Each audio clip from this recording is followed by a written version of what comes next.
Well,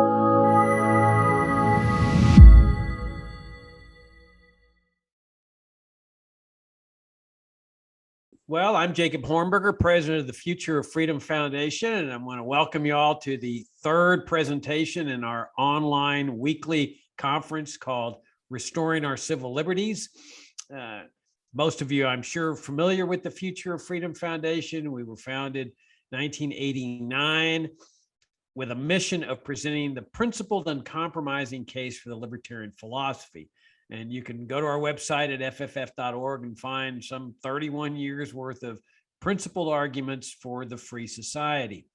We also have a daily email that we send out that we strive and have strived for many, many years to make the best libertarian commentary page on the internet. We have a monthly journal called Future of Freedom that our speaker tonight has been a contributor to for, almost the entire existence of FFF. So I want to welcome you for participating in this conference, and those of you that support the Future of Freedom Foundation, thank you very much. This is how we use the donations that you send us. If you haven't donated to FFF, this would be a great time to start. We necessarily depend on the support of our contributors. As Bart indicated, we've got a Q&A button there. You just go ahead and type your question, and I'll ask Jim the question later on, unless for some reason he wants to peruse the questions and ask them during the course of his talk. We'll just leave that up to him. He's going to talk for around 45 minutes to an hour, and then we'll open it up to the Q&A questions. Jim Bovard, our speaker tonight, is the author of 10 books, including Public Policy Hooligan, Attention Deficit Democracy, The Bush Betrayal, and his award-winning Lost Rights, The Destruction of American Liberty. He's written for all sorts of mainstream press media, including the New York Times, the Wall Street Journal, Playboy, Washington Post, New Republic, Reader's Digest, and many other publications.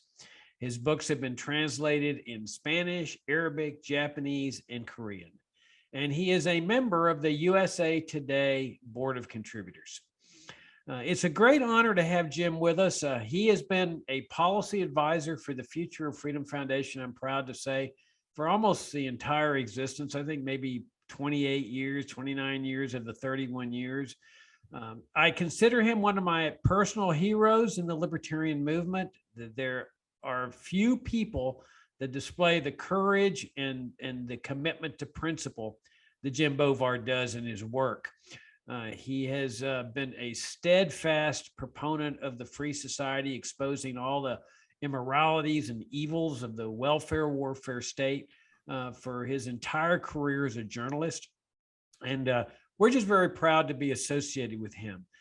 So Jim, without any further ado, welcome to our conference and welcome to the Future of Freedom Foundation. Jacob, thanks very much for your kind words. And I also want to make sure folks recognize that the Future of Freedom Foundation was one of the few libertarian organizations that did not flinch after 9/11. The FFF had its principles before 9/11, and they had the same principles after 9/11.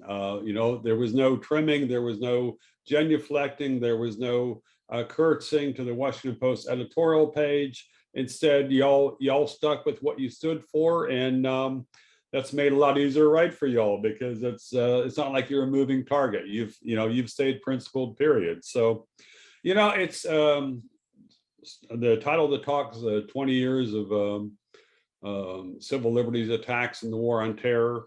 And folks forget, it's interesting. I wrote a book back in the 90s called Lost Rights, and a lot of people back then thought I was really cynical, and I was really, making things sound much more dire than they were. But if you look back, here we are, 25 years or so later, the 1990s were practically a golden age for freedom compared to what's happened after 9/11. After 9/11, everything got worse in DC. The news media basically turned into a cheering squad for George W. Bush and the war on terror.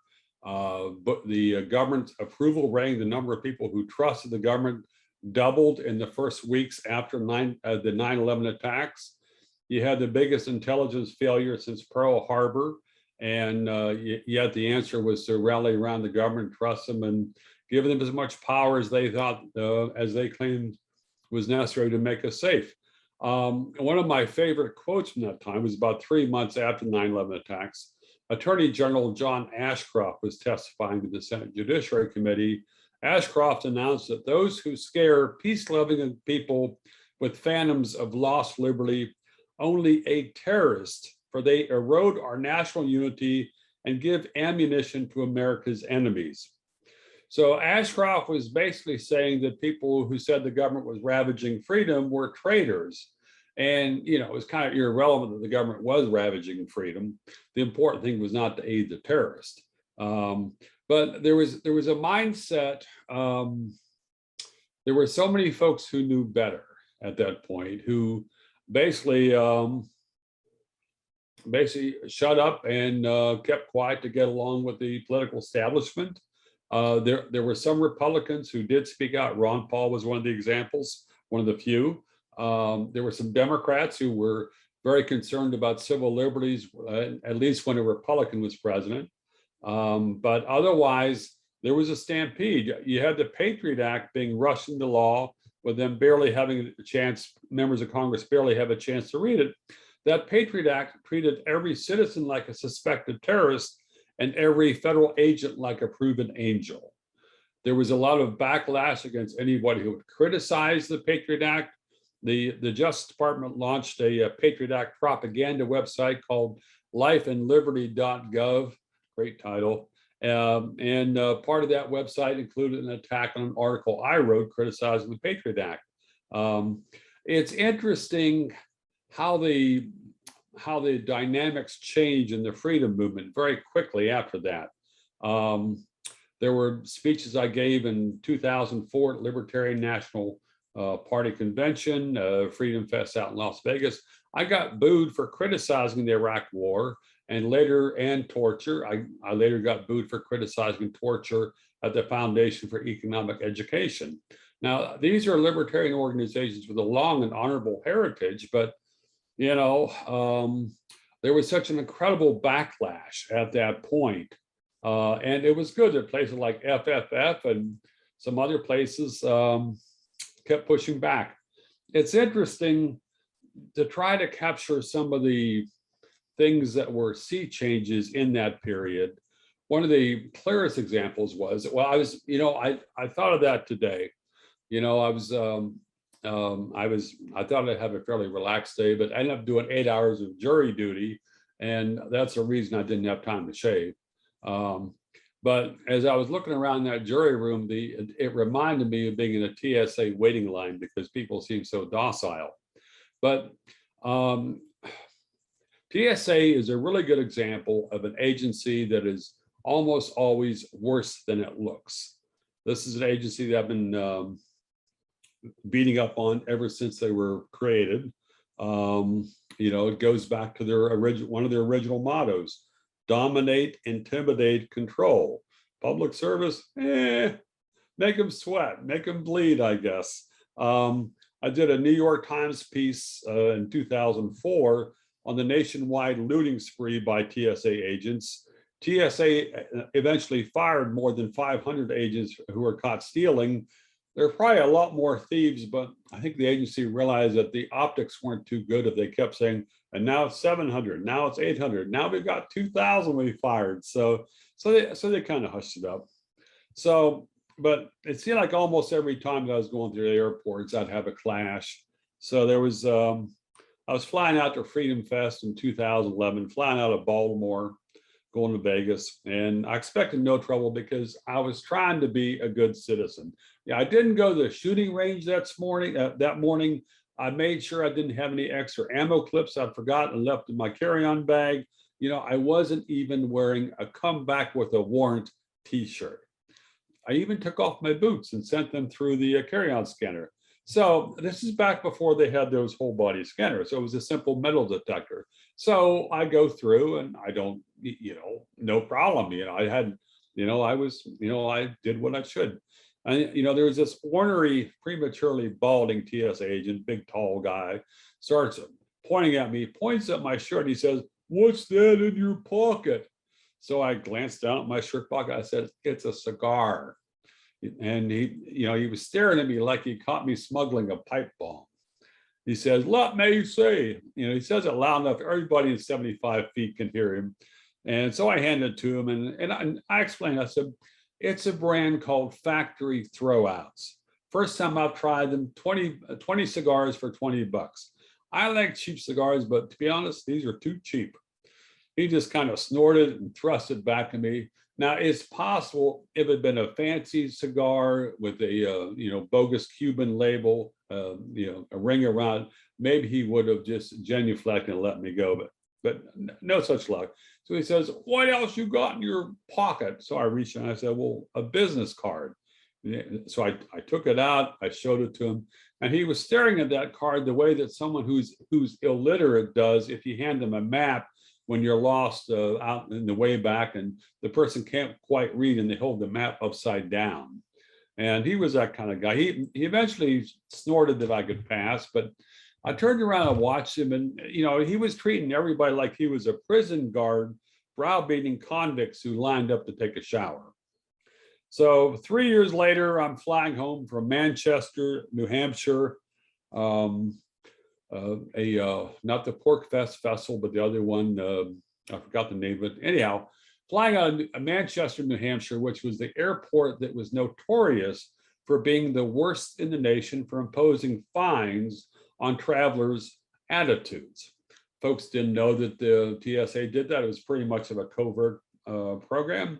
But TSA could fine people $1,500 for a bad attitude towards the screeners. This is not punching the screener. This is not trying to steal steal the carts they use to send your stuff through there. No, it's just because you got a bad attitude. So, and that was the first time that I encountered one of the chat down police. TSA has thousands of behavior detection officers called BDOs who lurk in airports, surveilling passengers to see how they swallow, sweat, and blink. This is part of the agency's SPOT program, screening of passengers by observation techniques. Love these damn acronyms. Anyhow, so these BDOs, TSA BDOs, they had a secret list of 96 specific suspicious behaviors that indicated terrorist intent, including ways of yawning, throat clearing, staring, whistling, or my favorite terrorist warning sign, very arrogant and expresses contempt against airport passenger procedures. Me and Rodney Dangerfield, no respect. So I'd gone back and forth them a little bit, and there was a little bit of testiness, but I didn't have too much trouble that day. Later on that year, I thumped TSA in the Washington Times, and a TSA chief, a dude named John Pistol. I think he might have been named after one of Falstaff's minions in Shakespeare plays. Anyhow, so Pistol writes a letter to the editor howling that I had done TSA agents wrong and slandered them terribly. I was going to write an apology letter, but I was really busy that week. Flip forward, June 2015, Inspector General report leaks out. TSA was so proud of these scanners that they spent over $1 billion for to afflict passengers and take pictures of their nude bodies. TSA said, well, this is going to be a magic bullet. This is going to keep everybody safe. Turns out that those scanners failed 95% of the undercover tests by Inspector General agents. They were simply unable to recognize weapons or bombs or anything else. TSA responded by having its agents get even more aggressive to passengers. So I was flying through Thanksgiving morning. I'm flying out of Portland, Oregon, back to the U.S. Portland's not that weird. Portland wasn't that weird yet. This is 2015. I mean, 2018, 19. So anyhow, so I had some extra time at the airport, so I chose to opt out and get a pat down instead of going through the whole body scanners. So this beefy 30-ish TSA agent kind of lumbers up and gives me the vigorous pat down. And after he finishes, he takes his little blue gloves, to test them in the TSA explosive trace detector. With the air of a bored motor vehicle administration clerk grumbling over a typo, he says, "Your gloves have the gloves showed a positive alert for explosives." I said, "What type of explosive?" "I don't know. It's a code." "How often do these detection machines generate false positives?" He says, "That's classified information." He shrugs. So TSA explosive tests are like a police radar screen that exaggerate the number of speeders by 1,000-fold. It doesn't matter how often the tests are wrong. TSA can still claim absolute power over anybody who's tested. Let's see here. So anyhow, so this TSA guy says, "Okay, we're going to take you to the private room for a special pat down." So, two other agents came up, the three of us marched over. Lead agent, skinny dweeb, with the air of a police lieutenant taking charge of a crime scene, comes in and starts tugging on my shirt as if he suspected Superman's cape was hidden underneath. Or maybe he thought it was a tearaway football jersey. So I said, "Look, I'll take it off. No problem." No, keep it on, keep it on. And so he starts pawing a bulky pocket on one of my traveler shirts. He says, "What's in there?" So I dug my finger in. It turned out it was half a peanut. He starts digging on the other pocket. He said, "What's in there?" I said, "Some lint." Pretty damn suspicious. Anyhow, these agents were perturbed that I was not kowtowing to them. And I was making a few jibes about security theater being a crock. That's always a way to win goodwill in these circumstances. The lead agent amuses himself by grinding his palm into my groin to make sure I didn't have a bomb there. But I think their real intent was to see if he could transform the family jewels into a pancake. After they satisfied themselves, they announced I was permitted to go. They were done with me, but I wasn't done with them. So anyhow, TSA's local, so I filed a FOIA request.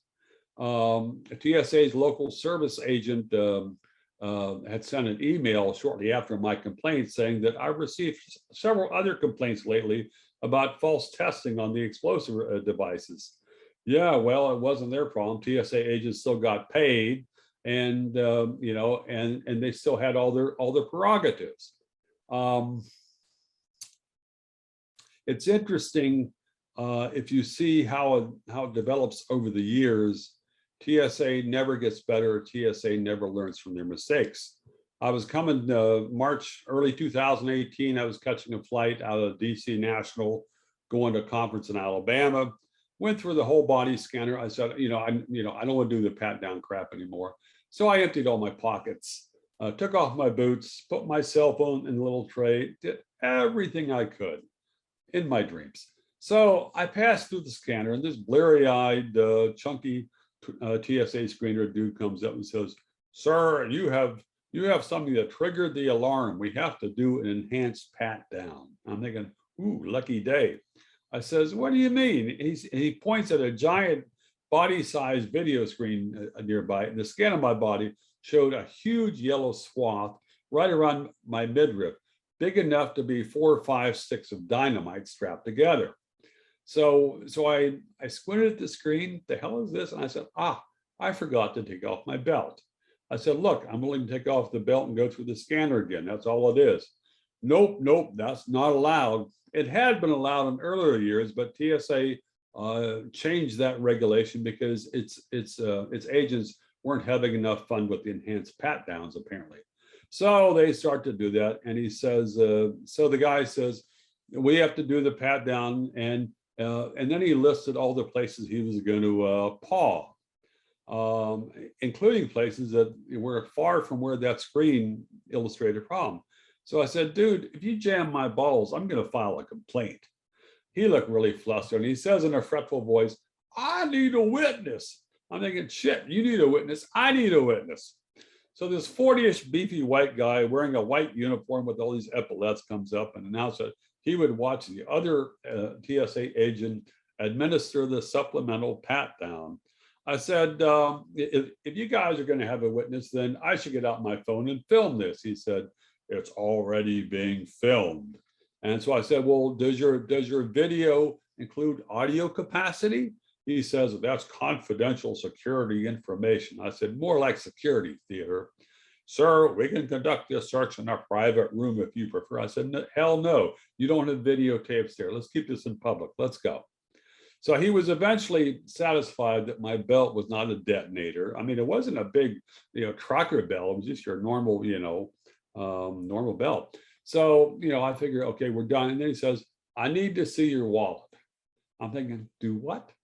So, sir, I've got to check your wallet. So admittedly, not all TSA agents are thieves, but, handing them the wallet, it wasn't comfortable. So I gave it to him. And this, brainiac starts leafing through each dollar bill. Maybe he was checking to see if I had any Confederate currency or currency from Iran or Soviet zlotys or Polish zlotys, whatever, I don't know. And then he opens a pocket and he starts pulling out each credit card. I said, what are you doing? He says, people can carry knives disguised as credit cards, as if he was confiding a state secret to me. I said, so how does that compare with the steak knives in first class? Anyhow, so he eventually handed the wallet back and he says, one more thing, I need to test your palm. So, and this is where it could have gotten very interesting, because that was what in Portland. So he pulls it out and does a test. And I learned after Portland, one of the most common things that trigger TSA explosive warnings is hand sanitizer, because hand sanitizer has glycerin. And according to the TSA's explosive test, that's a sign of being a bomber, basically. Yeah, the Europeans don't make that idiotic assumption, but TSA does. It guarantees full employment for TSA nitwits, basically. So, and then I said, okay, fine. And it turned out that my palm test came back negative, and I said, good, I'm all done. And I'm grabbing, heading for the gate, and I was getting ready to grab my bag and head for the gate, and some other young TSA yucca pup comes up. He says, sir, your bag triggered an alarm. Your carry-on bag triggered an alarm. I'm thinking, oh, for the love of goodness. So I followed him, a special area off to the side for bag searches. The dude starts going through my bag, pushing the underwear and socks and lonely necktie aside. He didn't find any Uzis. And then in one of the bag side flaps, the aspiring Sherlock Holmes reached in and plucked out a grave danger to safe aviation. He says, you aren't allowed to take cigar cutters on carry-on. He sort of said it with the air of a cafeteria, security guard telling an elementary school kid he couldn't take the extra donut. I says, TSA website explicitly says cigar cutters are allowed on carry-on. No, no, no. Yes. I said, TSA at other airports has never prohibited cigar cutters. We have strict rules here. It doesn't matter what the other ones say. And I said, what harm could it do? He says, it has a sharp edge. I said, so you think I'm going to break into the cockpit and circumcise the pilot? Huh? So he just kept staring and breathing through his mouth. I finally said, take the damn thing. I got a flight to catch.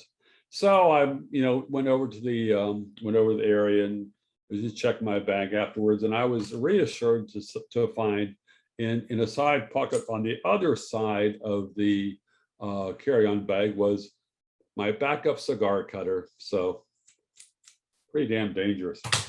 So 2 months later, TSA, the New York Times revealed that TSA is a good example of how the government has changed since 9/11, because it's far more secretive than most people realize. And it's multiplied the secrecy to cover up almost all the abuses committed by TSA screeners and other officials, and to have all these vague legal doctrines that they use to buttress their power. They also have a lot of secret watch lists. So 2 months after that experience with my cigar cutter, New York Times revealed that TSA has a secret watch list known as the 95 list that justified excessive, if not abusive, treatment to any traveler who the TSA labeled publicly notorious. And this is, and a person could also make that list if they complained about a screening. They did anything offensive to the TSA without legal justification, and anyone who loiters near a checkpoint could also be on that list. But I was charmed by the notion that they had a special watch list for people who were publicly notorious, and if I haven't made that list, it wasn't not for trying. So there are so many other agencies that have gone to the dark side since 9/11. The National Security Agency, NSA, they've had so many spying scandals. Tucker Carlson allegations are only the most recent.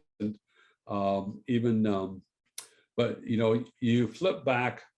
I don't know how many viewers here can recall December 2005.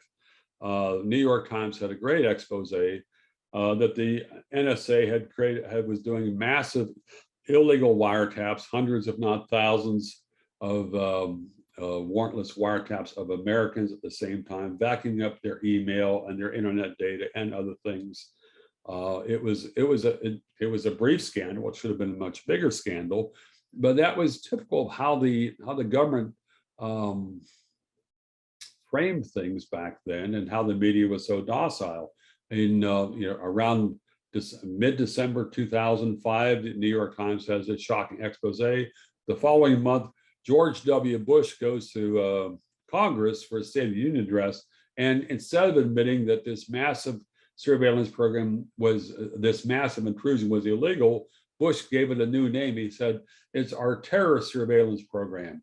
And the only people who had to worry were terrorists or terrorist supporters, even though the New York Times evidence showed that the vast majority of Americans who were having their privacy destroyed had nothing to do with terrorism.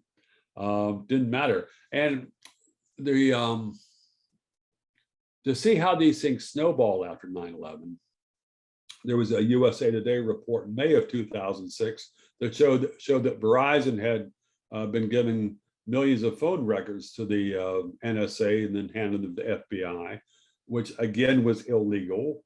So what the FBI did, what the Bush administration did, was persuade the FISA court. This is the Foreign Intelligence Surveillance Act court, that to accept a whole new legal doctrine. So what they did was persuade the court that it was okay to use these secret FISA warrants to seize the phone records of almost every American, because that might be part of the evidence of a terrorist crime. This is something that was a real embarrassment when it came out, thanks to Edward Snowden.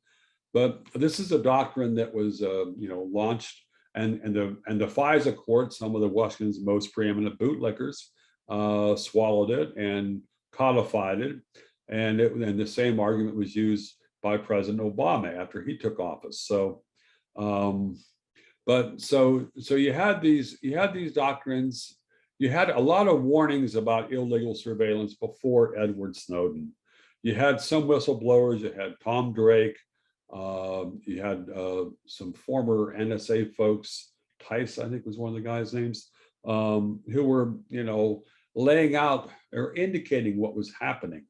But it didn't really get any traction until Edward Snowden blew the roof off the NSA and the Obama administration's credibility. Snowden's leak started in June of 2013. Snowden showed that the NSA can tap almost any cell phone in the world. It was exploiting computer games like Angry Birds to seize people's personal data. It could access anyone's email and web browsing history and crack the vast majority of computer encryption. Later came out that the NSA was seizing, tens of billions of supposedly confidential files from the cloud every month. One of my favorite things that Edward Snowden revealed was something called the X key score program, and this is something which allowed an NSA agent, an NSA staffer, simply to type in someone's email address and then boom, pull up all their information. What was the standard for being able to use target an American for this kind of vacuuming up of their data? Searching the web for suspicious stuff. Searching the web for suspicious stuff. I'm not sure if FFF would be included in that, but I have my suspicions.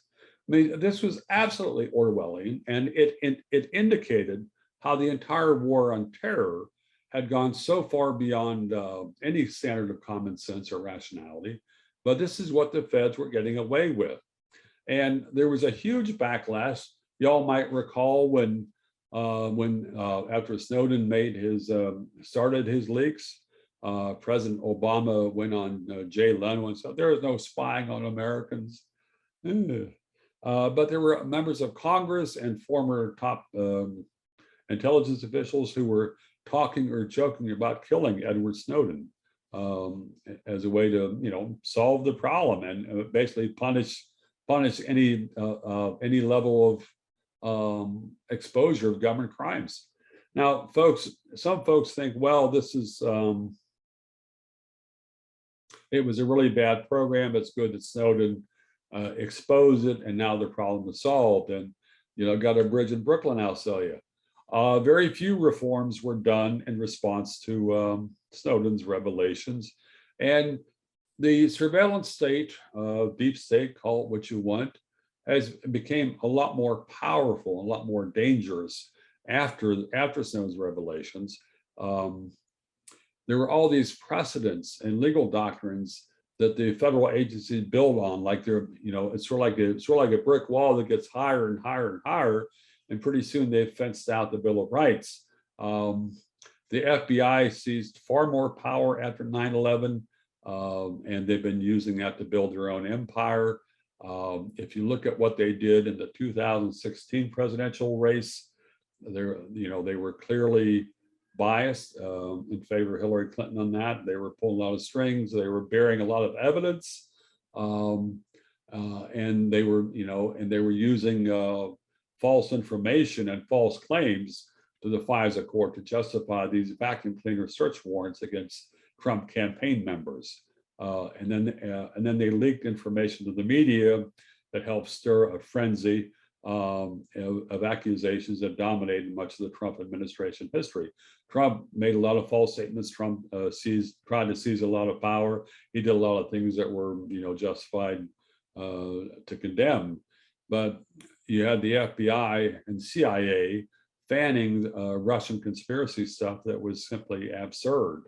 At the same time, the FBI was violating the FISA law in other ways. There were some very good Inspector General reports and even some FISA court decisions, which came out slamming the FBI for its abuses of power over those years. There was, something which was kind of amusing. The FBI has very little, the standards that the FBI uses to go after someone for basically illegal surveillance is very low. There were folks who had volunteered to be in a FBI training academy.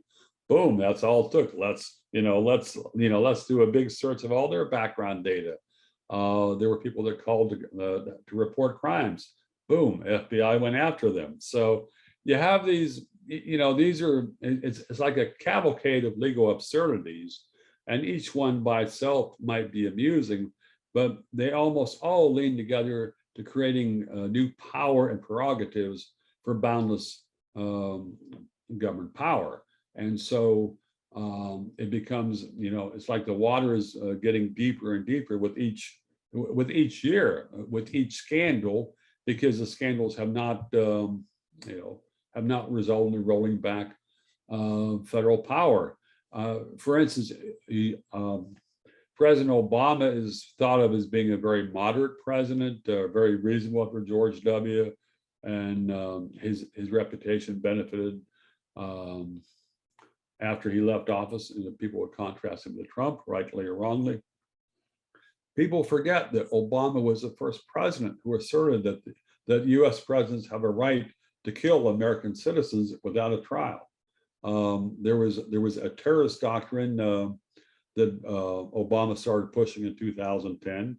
His lawyers said that any citizen who was labeled a terrorist suspect could be killed without notice, without any chance for a hearing, no trial. At least 5 Americans were killed by Obama in his drone strikes going after terrorists, including a 16-year-old boy born in Colorado. And Obama would personally choose the targets for his drone strikes at a weekly Terror Tuesday White House meeting that featured PowerPoint presentations, basically death parades of potential targets.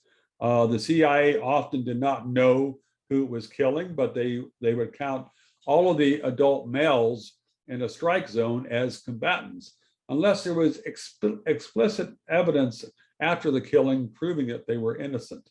Yeah, so the CIA would do a lot of digging to find out if the people killed was innocent. So, and this is, this is a good example too of how the abuses of power blend, because this was an abuse that was revved up under Obama, and Trump perpetuated much of it. You had a whistleblower, Daniel Hale, who spoke out about this and gave some great information to Jeremy Scahill on this, which he published in a book. But you had the Biden people going after Hale, you had the Trump people going after him more, and then you've got, Hale was recently convicted. I think I need to look at the details of that case, but it's a complete travesty. Hale is one of those people that deserves a Presidential Medal of Freedom and not a federal prison sentence, but very few Americans have paid attention to this case, and it got almost no attention from the media, to my dismay. But a lot of the media was basically is still in favor of harshly penalizing Julian Assange and Edward Snowden. Now, one example that kind of epitomizes how life has changed since 9/11 is torture. Prior to 9/11, torture was something that the Soviets had done, that the Nazis had done, maybe some third world dictators. But after 9/11, the US government embraced torture. The CIA basically codified it. You had a lot of the neoconservatives in the Pentagon were pushing for it. You had it used at places like Abu Ghraib. And then after it was used, and after quite a few innocent people were killed, there was a vast cover-up. And then President Obama comes in, Eric Holder, Attorney General. They basically pardoned all the torture policymakers and all the torturers. Trump talked about bringing torture back. I don't think a lot of the people in the Pentagon pushed back against that.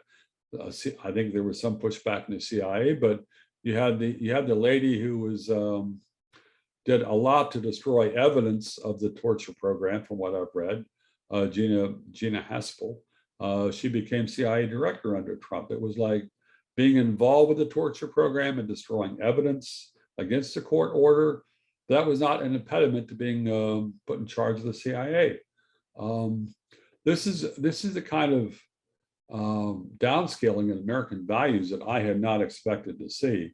But it's symptomatic of how, when folks start glorifying government power and seeing it as a panacea, and once the fear kicks in, then any hope of rational policy is basically gone.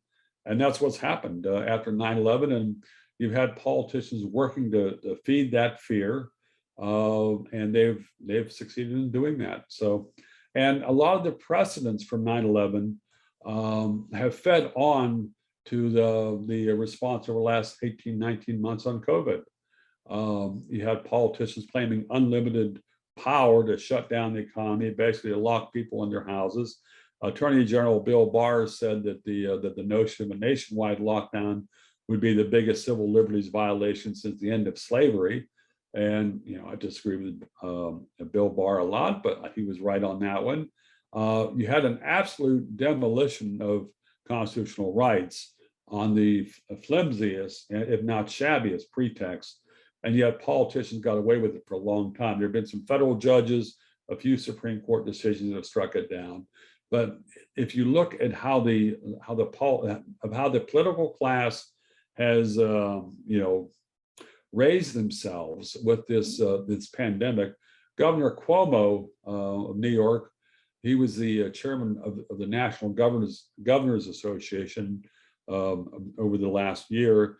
In his exit speech in July, he talked about how governors had basically benefited greatly from the pandemic to raise their status and raise their visibility. And it's like, yeah, well, it's sort of like a general that starts a war and he's very visible until the war turns into a debacle.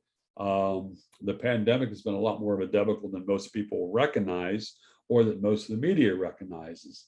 So, but there are similar precedents and a presumption that giving politicians unlimited power is necessary to keep us safe. You got the same thing with the war on terrorism that you have with the war on COVID, and in both cases, the media is mostly docile, and lessons have not been learned. So we got some questions here. Let's see. Oh God. Yeah. So on that note, I'll take a pause here and happy to answer some questions.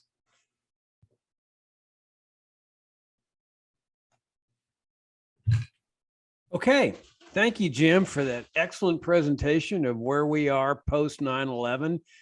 People don't realize the close relationship that the war on terrorism, the 9/11 attacks had to the destruction of civil liberties. So I'm really glad that you put things in that context. Let me ask you first, so, since you deal with the media so much, you get a lot of your articles, you're one of the few libertarians, maybe three or at most libertarians that have been successful with a journalist career, getting really hardcore, hard-hitting essays in the mainstream press. I mentioned them earlier, New York Times, Wall Street Journal, over the years that you've been writing. Can you talk a little bit about your appraisal of the mainstream press's response to all these things that you're talking about post 9/11, and what just general experience and insights into what you've seen happen with the mainstream media and all this stuff that you've talked about? Well, I was hoping to end on an upbeat note. Very good question. It's, there are some excellent editors I've worked with in a number of places, folks who had gumption, folks who were not intimidated. But I've seen a lot of places dive. I've seen places that would accept an article and then maybe they'd talk to some government officials and like, well, we don't need to do that. And I've seen a case where the Justice Department was elbowing a publication to either stop publishing me or publish me a lot less. It's frustrating how the baseline has changed. I mean, during the Trump era, the media was, schizophrenic is the wrong word here. Some viewer could come up with a much better word, but it was like there was a fixation on either you're pro-Trump or you're anti-Trump, and if you're pro-Trump, you're part of the Russian cover-up, and if you're anti-Trump, then you're blessed from God, and it was. Folks, so much of the coverage fixated on that. And because of that, there was not nearly as much attention as there should have been to a lot of the misdeeds of the Trump administration, like such on his trade policy, such on his wasteful agriculture policy, there were so many boondoggles that Trump made worse. A lot of Republicans don't realize how much Trump expanded federal deficit spending. And this is even before the pandemic. But basically because the media was focusing on the, whether or not Trump was a Russian agent, it simply missed a lot of other things. To a lesser degree, the same thing happened with Obama, with some of the extreme media, focusing on allegations that he was Muslim, that he was born in Kenya. I mean, we had 38,000 stories on his birth certificate. At the same time, Obama was doing a lot of abuses of power that did not get nearly as much attention as what they deserved. And the third point on this is we got the media nowadays putting a halo over George W. Bush. And this is like, okay, if you had any doubts about whether the mainstream media was corrigible, this, putting the halo over George W. is like, you folks either haven't learned nothing or you simply don't care about the truth. Bush had an atrocious record. I've written about that a number of places the last year or two, I think for FFF as well. And the whole idea that he was full of good intentions. I mean, George Bush launched the torture program. He knew what he was doing. He lied about throughout the time he was in office. After he left office, Bush bragged about ordering waterboarding in order to boost sales of his memoir. I mean, how in Hades anybody can have respect for someone like that? The story came out on around the 9/11, the 20th anniversary this year. I guess one of his top aides was saying that Bush told Tony Blair 3 days after the 9/11 attacks that Bush was going to invade Iraq. The evidence simply didn't matter. Bush lied up and down. People say it was only the WMDs. It wasn't. You look at the text of his speeches. He was a complete demagogue. And Barbara, I don't hold you responsible since you're also from Texas. Thank you very much. Or the Dixie Chicks, they got in hot water for Dixie Chicks. Yeah, the Dixie Chicks did some great songs in their early years, but they make one or two comments and the next thing you know, there's a lynch mob after them. But there are a lot of places that ran my stuff before 9/11 that did not run it after that. There was a Washington Times. I did a lot for the Washington Times at one point. There was a book. I had a book come out in 2006, Attention Deficit Democracy.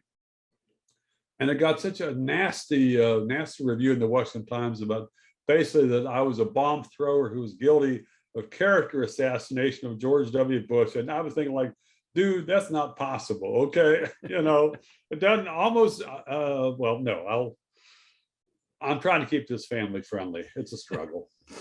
Well, I want to get to these questions that were asked, but we mentioned the Dixie Chicks. I think it's also worth mentioning how Linda Ronstadt was treated in the post 9/11 era at that casino in, I think it was Las Vegas. Just horrendous treatment because she criticized Bush and questioned the war and so forth. And of course, she's been vindicated, as you have.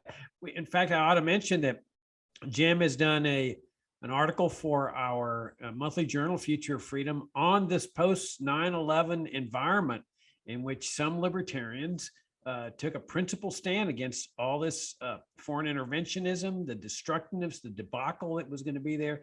And so I think you'd really enjoy it. And there's a promo. I was waiting to see where you go, big. Oh, it's a sales pitch. Wait. And there are some libertarians that took a principled stand, and they're like, okay, what's the second half of the sentence?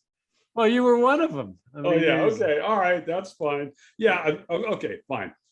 All right. So here's a question. Yvonne Elon, who's with the Independent Institute, he had a 1995 Cato report on the cause of 50 terrorist attacks against the United States in the previous 10 years. 48 out of 50 were pegged to U.S. interventionism in other countries.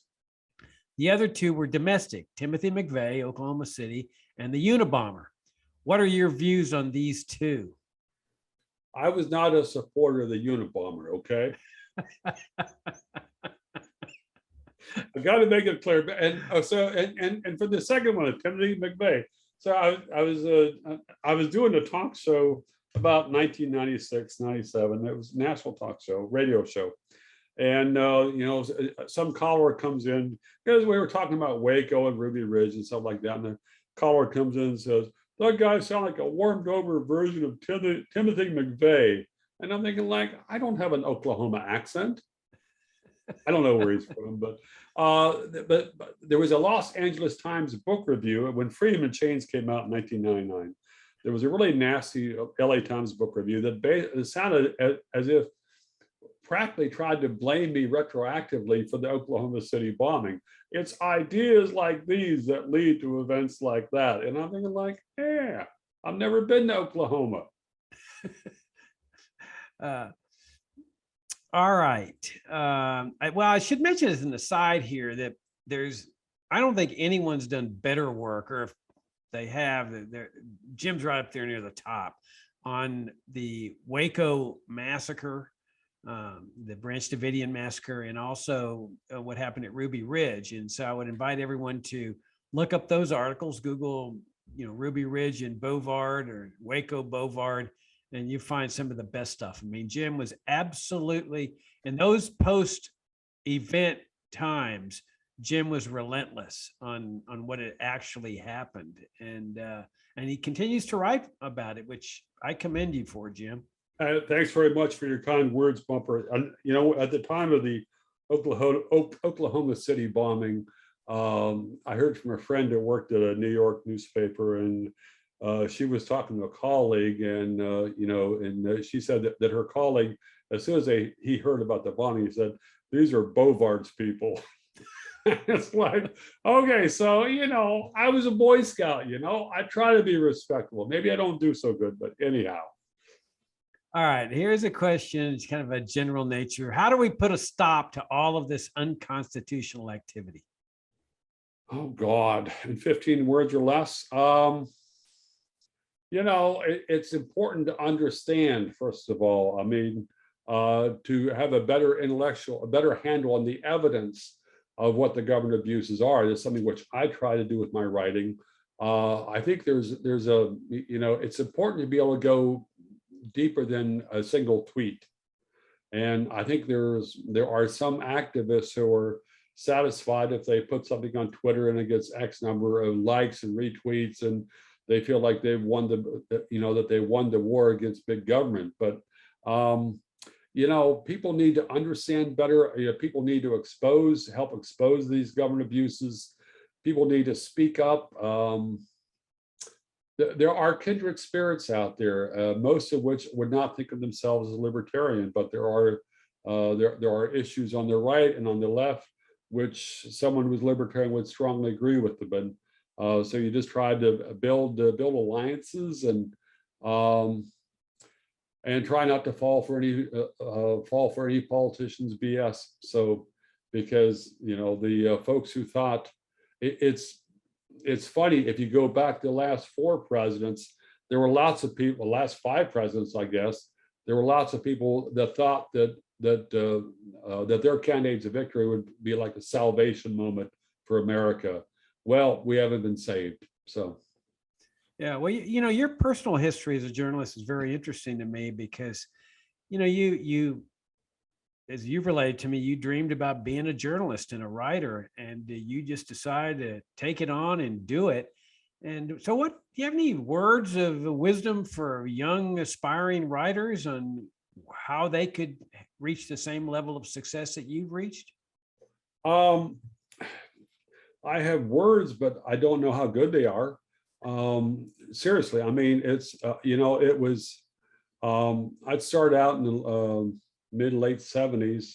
I went to Virginia Tech for a while, which is a much better school than Virginia Military Institute. That's where Bumper went. So no, I went to Virginia Tech, dropped out. I knew I wanted to be a writer, and I knew having a BA from Virginia Tech wouldn't help much. Plus, I've taken a lot of courses on writing there, and I figured I'd learn what they had to teach. So I went out and started writing. Eventually, I started to sell, so I kept writing. Read good writers and study how they do it, and try to take joy in their writing. I mean, there's a lot of policy writing that is, I see it, and I'm wondering if the writer had a really upset stomach or was really badly constipated when they wrote, because it's hell to read. And there's a joy in language. H.L. Mencken has that. George Orwell's essays are greatly underrated. People pay attention to Animal Farm, 1984. Orwell had a lot of wonderful essays on writers in the state, politics, English language, and at least 6 or 8 other just superb essays. I certainly disagree with a lot of his economics and some of his politics, but he was magnificent. There are other good writers. It's a challenge to find editors. Well, it's always been a challenge to find editors who would both appreciate the type of writing that I've sought to do, and would also be open to the ideas that I have. Because if you're libertarian, then you're going to be an outcast in a lot of places. So. Okay, here's a question. During the war on terror, leaders could reasonably say that they could spy on foreigners. Today, the FBI and the Pentagon talk openly about spying on Americans because of the supposedly preeminent threat of domestic terrorism. He's referring, of course, to this pivot that they're now turning inward with their war on terrorism. You have a comment on that? Good point. Yeah, it's terrifying to see what's happened after the January 6th Capitol clash. You had so many members of Congress scrambling to say that that was as bad as 9/11. It was as bad as Pearl Harbor. It was just like when the British burned down the White House in 1814. It was a riot. It was a clash. You had a few hundred folks who got violent, perhaps. We don't know how many of them might have had connections with the federal government. New York Times had a piece, I think, was it yesterday, that talked about one of the leading folks who went in there. It was a federal informant who was in close contact with the FBI at the time, just before he went in. So we don't know how many other cases like that there are. But what the Capitol Police, what a lot of the Democratic politicians and some of the media try to do, is talk as if anybody who was in that zip code as a Trump supporter was a terrorist. You had the acting Capitol Police chief said that there were tens of thousands of terrorists at the Capitol that day. And I'm thinking, okay, so everybody in the zip code, maybe one other zip code, or what? Because the estimates are that 800 people went into the Capitol. Many of them walked in through open doors. So I don't see how those people count as a terrorist. But what they have done is basically claim is say that the area outside the Capitol was a restricted area, and therefore anybody who was in it is guilty of a misdemeanor, if not, heresy. And so you vastly expanded the acting definition of terrorism. And this is something which should be utterly chilling to libertarians and anyone who's strongly in favor of freedom, because these are the folks. John Brennan, I think, came out right around the Biden's inauguration and explicitly said that the intelligence crosshairs are going to be on libertarians. And part of the trouble with this too is how the FBI operates. You have the FBI goes around, it doesn't record interviews of people. Instead, an FBI agent writes up what they call an FBI 302 memo. He said this and this and this and this, and courts accept that as if it actually happened. Law enforcement agencies around the country have chosen or been forced to record these type of interrogations. FBI doesn't, because it maximizes their power to say that someone said something or lied later on, which is a federal felony if you lie to an FBI agent. The basic problem is if the government lies to you, it's public service. If you lie to them, it's a felony.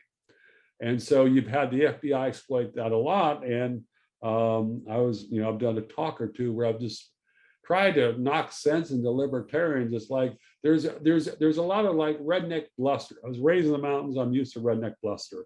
Well, we're going to do this and we're going to do that. We'll show them a lesson.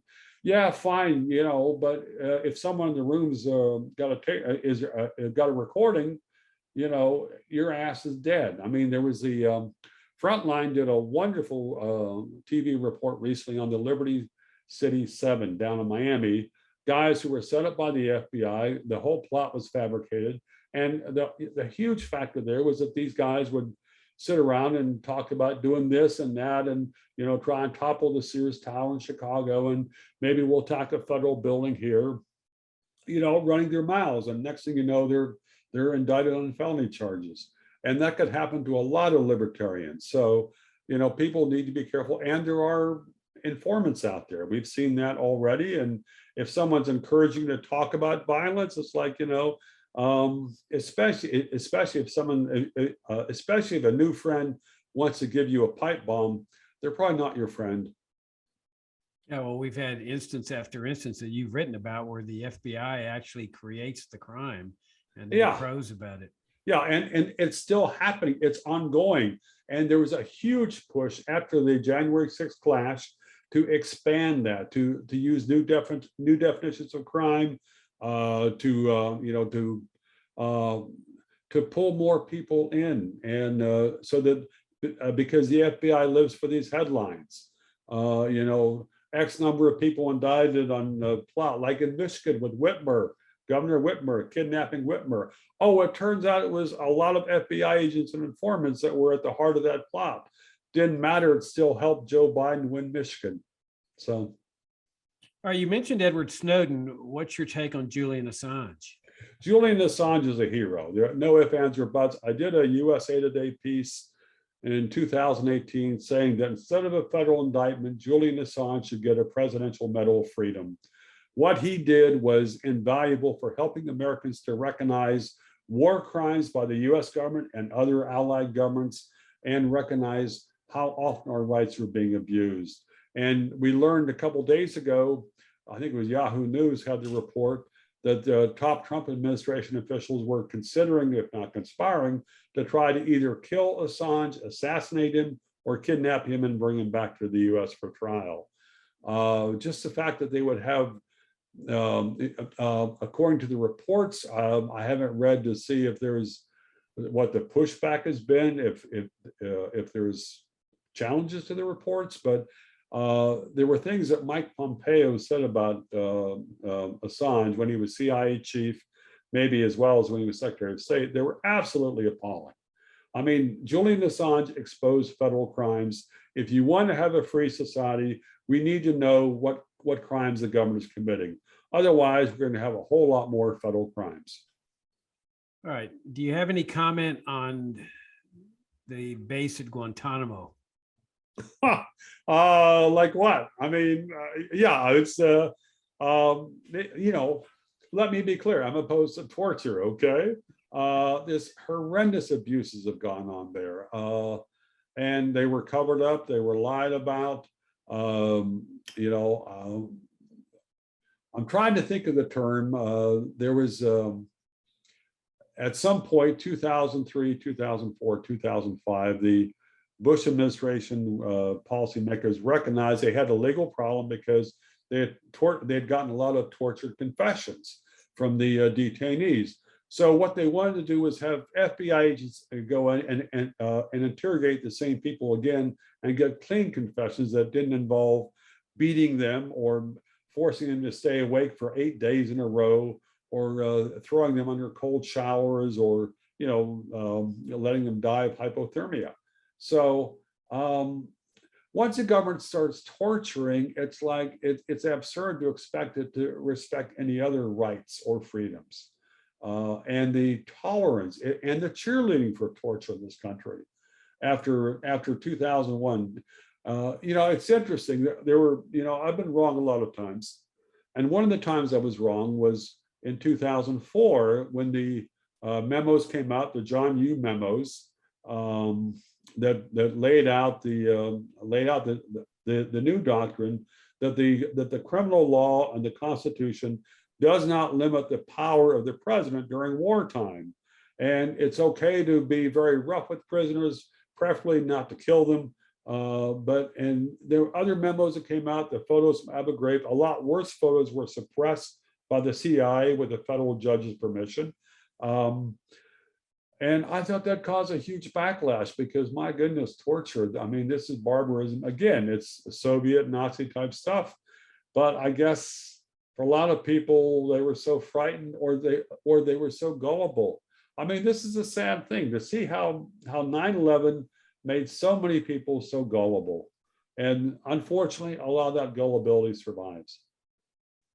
Well, you've talked a lot about what that post 9/11 environment, and I assume that most of our listeners probably were old enough to know what it was like before 9/11. But let's assume that you've got some younger people that have no idea what life was like at airports. Can you delve into that a little bit about what life was like going to the airport before 9/11? I'm trying to think, what was the phrase at the start of the first Star Wars movie? In an era long ago, or something like that. Be nice if we had some music to add in here, but that's asking too much. It was sometimes a hassle. I mean, I would sometimes get some quarrels with people, but you were going through a simple metal detector. If you set off the alarm, then people would warn you. I mean, that happened to me today at the courthouse where I was going there for jury. It's like each time that I went in, I set off the alarm, and so you raise your arms, and the guy won. You're like, okay, go, fine, good. Whereas, but after 9/11, after the horrendous failure by the FAA setting standards and oversight, and the horrendous, even worse failure by the FBI and CIA to say, yo, there's some people on our terrorist list here in this country. You had an insane overreaction in favor of unleashing government agents on everybody and treating anybody who was traveling like they were a terrorist suspect, and being a lot more abusive and being proud of it. It's interesting. I mean, so there were times that I'd be late to the airport to catch a flight, and you would show up at the door 10 minutes before the flight left. You go racing through with your carry-on. You try and you hope there wasn't a line at the metal detector, and you go racing up there and you catch a flight. Nowadays, it's like if you tried to do that, you'd be treated like a terrorist suspect. And there was this. Life was. A primary change with TSA is that it did not make traveling safer, but it made it far more likely that you'd be arrested by a federal agent. Because again, going back to these attitude fines, going back to these targeting people who complain, these secret surveillance watch lists, it's just a whole lot more hassle. And it has this notion that that the government has no need to respect your dignity, but also Fourth Amendment. The Fourth Amendment prohibits warrantless, unreasonable searches, but TSA decided that grabbing people's butts and boobs was reasonable. It never was. And the evidence for it that it was necessary secret, but they've gotten away with it. Congress has been so bad. Congress has special IDs so they can avoid the indignities of TSA. Likewise for federal judges and Supreme Court justices. I mean, I often thought that if Donald Trump had to fly a commercial 3 or 4 times when he was president and got grappled by TSA agents, the agency would be crippled within a week. So it would lose its power. Didn't happen, of course. Okay, this guy's got an interesting question. Do elections really mean anything anymore? Well, it's worked out real well for TV stations with more advertising revenue. So they mean something. Some elections give people a chance to push back against unlimited political power, and people tried to do that in 2016. Drain the swamp, didn't work out very well. I think a lot of people voted for Biden as an antidote to Trump's portrayed abuses. I think one of the few times that it did make a big change was in 1980 with Reagan. Sometimes it helps, often it doesn't. But voting isn't enough to make government trustworthy. So because the people who win elections still have far too much power, and they're still far more dangerous than what the government and what the media admits. I mean, something that the media normally does, it didn't do with Trump, but the media normally gives a honeymoon to a new president.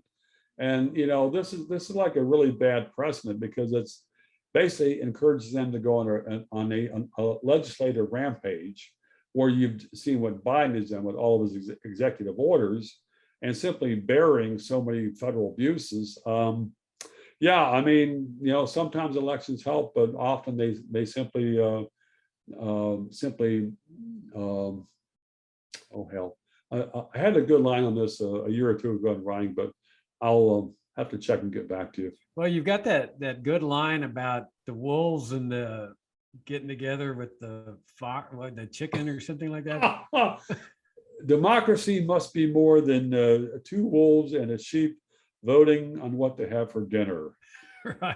That might not be the exact wording. It's close. It's close. It's a whole lot closer than some of the lines which I've seen attributed to me that I'm thinking like, no, I didn't have Benjamin Franklin in there, and I didn't have, a well-armed lamb going with an Uzi to shoot all the wolves. It's like, eh. All right, this guy's taking you to task on something that you purportedly just said, so this is a good chance for you to clarify. Did I hear you say that libertarians should be careful about what they say?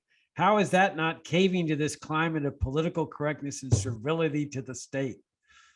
That's always been my downfall. So, no, libertarians need to be careful what they say because it's important to maintain credibility. Credibility is important no matter what your political belief is. It's important to sound reasonable. If you want to be suasive, if you want to simply scream and shout to your, shout at the choir, which is not very large for libertarians, you can do that. But the point I'm making is there is a real trouble with informants, and there aren't informants in the libertarian movement in various freedom groups. And you need to be careful what you say around people who might be tape recording you and encouraging you to go say things as far as violence or attacks or whatever, which might sound like a nice line when you're drinking beer with your buddies, but it sort of goes back to a line I once heard: never write anything in an email that you would not want to hear read out loud in a deposition in federal court. And so, I don't go that far as saying be careful what you say, but I talk to people, and they say things that I'm not going to turn them in, but because they're just it's bluster. Bluster is part of human nature. I mean, shit, I've done it. So, but you have to realize there are a lot of people who would like to see libertarians politically destroyed and crushed, and they're anti-freedom. They're blindly pro-government. There's a change. I think Bubba and I have talked about this before. Going back to 2014, there was one of the biggest charades I recall since I lived in DC was the notion that the libertarian hour has arrived. And there were all these articles and libertarian moments here, and things have changed. And I always thought that was a bunch of hokum. But in the last few years, I see a lot more venom towards libertarians online. And I've seen that from some editors I've dealt with. There's a lot of hostility out there. There's a lot of intense dislike of libertarians and people who are gung-ho pro-freedom. I mean, this is something that the fire rights activists have Second Amendment activists have dealt with for a long time, and they've certainly had experience being entrapped. But basically, telling people to be careful what they say is don't get entrapped.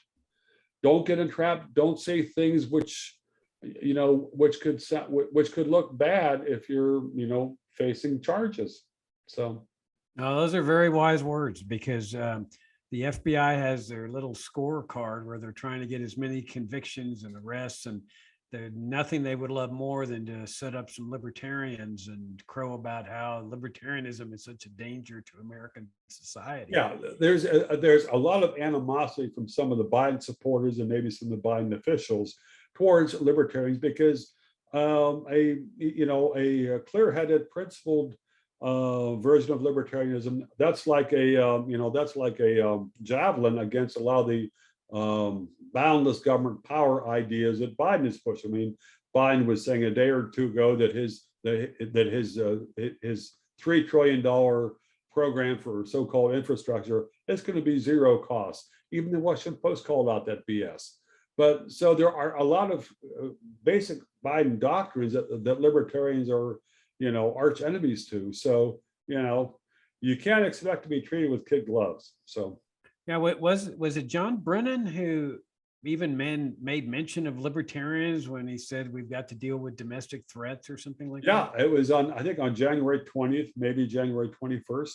that Brennan was either MSNBC or CNN, which he listed, various groups that would be targeted by the intelligence agencies, and libertarians were one of them. And I don't trust Brennan, but I take him seriously this time. And as far as saying be careful what you say, that doesn't mean to say anything which you don't believe, or to start try to sing louder the national anthem. It just means that you are being watched. Maybe that's the bottom line. Well, you're NSA, FBI, you're being watched. Yeah, no, you're the perfect example. I mean, you've succeeded in the mainstream press of getting hard-hitting, uncompromising articles and op-eds and essays published. But as well as I do that one misstep where you state something falsely or you go a little bit beyond, your career is in jeopardy at that point. Now your credibility is in jeopardy. And I think that's what you're talking about here, is that if you want to be a credible journalist or critic or whatever, you got to make sure that you comport yourself with truth, honesty, genuineness, and so forth. Yeah, well, thanks. I've tried. I've tried to be careful. It's interesting. I've written a lot about the Duncan Lemp case, which was a case where a Montgomery County, Maryland SWAT team smashed in a bedroom window and killed a guy, who had just been laying in his bed moments before sleeping. And there was a big cover up on that. And there was a protest about that at Montgomery County Police Headquarters shortly after the shooting. And I went there, and there were all these folks walking around with megaphones, shouting profanities against the police and chanting this and chanting that and making all these threats. And I was, what can I say here that's not okay? Okay, I'm sitting here thinking, okay, I was told this is public, this isn't. Let's just say there were a number of informants at that protest who had been involved. Duncan Lemp was killed in part because government informants, made false charges against him to the government, to the police. And some of those informants were reportedly there at that rally in support of Duncan Lemp after he'd been killed. So it's like, people got to watch their backside. Okay, well, we've gone to overtime on what we anticipated, which was going to be 8:15. So on that note, let's wrap it up. And Jim, I can't thank you enough. This has been an absolutely great presentation, insightful, entertaining. It's always insightful, entertaining when we're dealing with you. And so thank you for taking the time to share your perspectives in this conference with us. Hey, Bumper, thanks, Jacob. Thanks so much for having me on. It was lots of fun, and I really enjoyed the Q&A, and I hope I didn't ruin my modern image.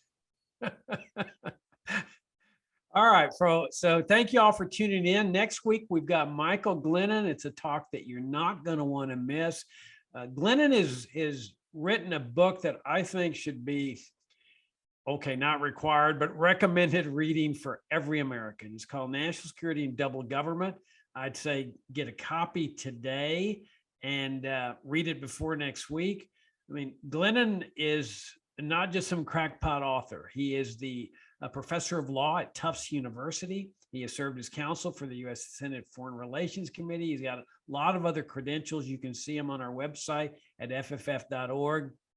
He's going to bring a perspective that I think is going to surprise some people next week, and probably revolving around this book, National Security and Double Government, as well as a new book that he has coming out with respect to First Amendment, which of course is one of the major civil liberties.